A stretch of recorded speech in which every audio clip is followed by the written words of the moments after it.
حضرت خالد بن ولید رضی اللہ عنہ کی امارت و سرکردگی میں ایک لشکر ایرانیوں سے مقابلہ کے لیے گیا۔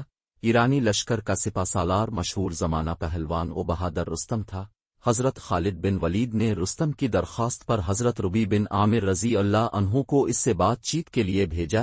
ایرانیوں نے رستم کا دربار خوب سجا رکھا تھا، ریشم و حریر کے گدے، بہترین قالین اور چاندی کی اشیاء اور دیگر اسباب زینت سے آراستہ پیراستہ کر دیا تھا۔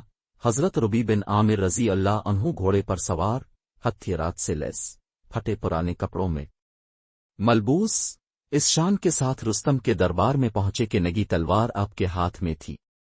دربار میں رستم کا فرش بچھا ہوا تھا، اب گھوڑے کو اسی پر چلاتے ہوئے اندر جانے لگے۔ رستم پہلوان کے آدمیوں نے ان کو روکا اور ان سے کہا کہ کم سے کم تلوار تو زیر نیام کر۔ حضرت ربی بن عامر نے فرمایا کہ میں تمہاری دعوت پر آیا ہوں، میری مرضی اور خواہش سے نہیں، اگر تم اس طرح آنے نہ دو گے تو میں لوٹ جاؤں گا۔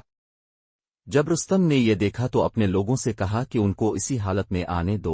چنانچہ اب اسی شان کے ساتھ رستم کے پاس پہنچے اور فرش جگہ جگہ سے تلوار کی نوک کی زد میں آ کر پھٹ گیا تھا۔ رستم نے پوچھا کہ آپ لوگ کیا چاہتے ہیں؟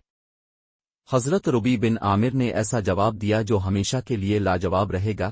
اپنے کہا اللہ نے ہمیں اس لیے مبعوث کیا ہے کہ ہم اللہ کے بندوں میں سے اللہ جن کو چاہے ان کو بندوں کی غلامی سے نکال کر اللہ کی بندگی کی طرف لائیں اور دنیا کی تنگیوں سے نکال کر اس کی وسعتوں میں لے جائیں اور دنیا کے مختلف مذاہب کے ظلم و جبر سے اسلام کے عدل و انصاف کی طرف لائیں۔ ویڈیو اچھی لگے تو لائک، کمنٹس اور سبسکرائب کریں اور بیل آئیکن کے بٹن کو ضرور دبائیں تاکہ ہماری اگلی ویڈیو آپ کو ملتی رہے۔